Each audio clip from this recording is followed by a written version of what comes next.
June 1944.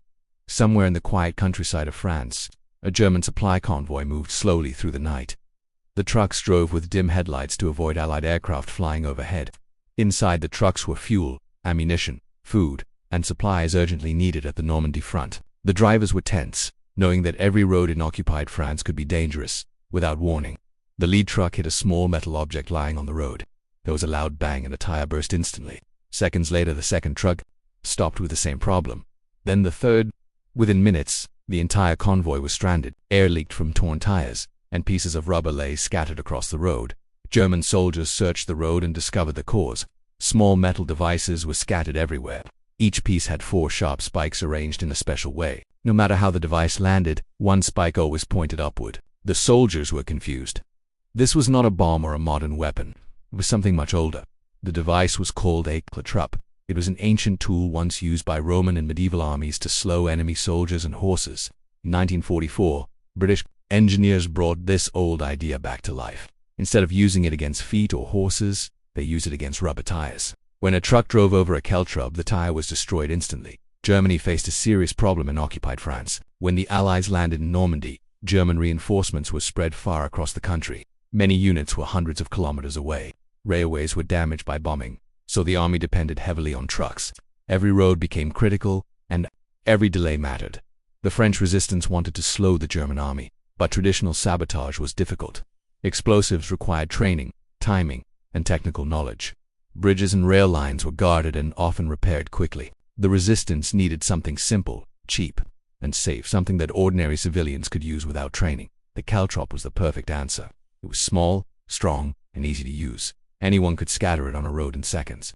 It needed no instructions, no tools, and no maintenance. Just throw it on the road and leave. If danger approached, it could be picked up just as quickly. British engineers produced caltrops in secret facilities. Each one was made of solid metal and designed so it would never lie flat. They were cheap to manufacture and required very little material.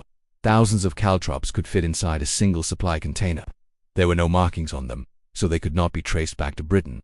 The caltrops were delivered to France. By air at night, Allied aircraft dropped supply containers by parachute into fields and forests.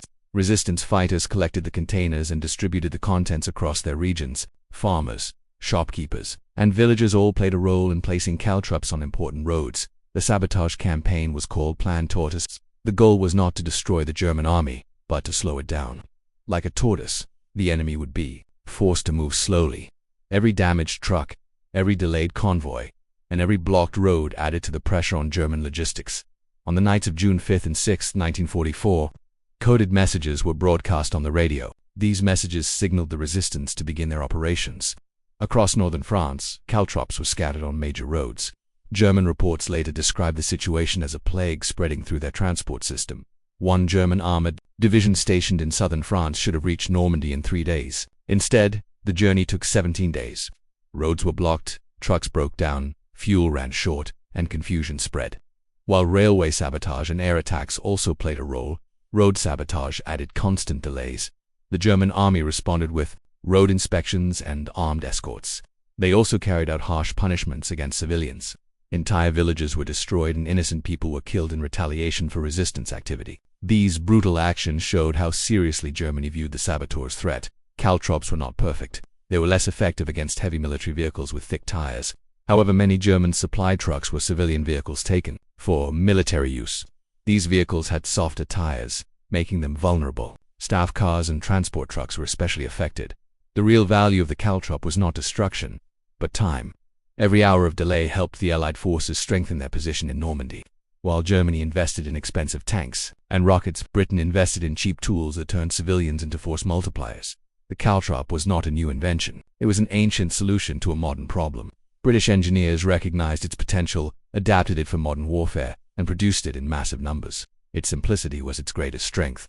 During the summer of 1944, thousands of small, metal spikes lay hidden on the roads of occupied France. They cost almost nothing, required no training, and could not be traced. Yet together, they helped slow the German army at a critical moment in history. The caltrop showed that in war, simple ideas used at the right time can have powerful effects.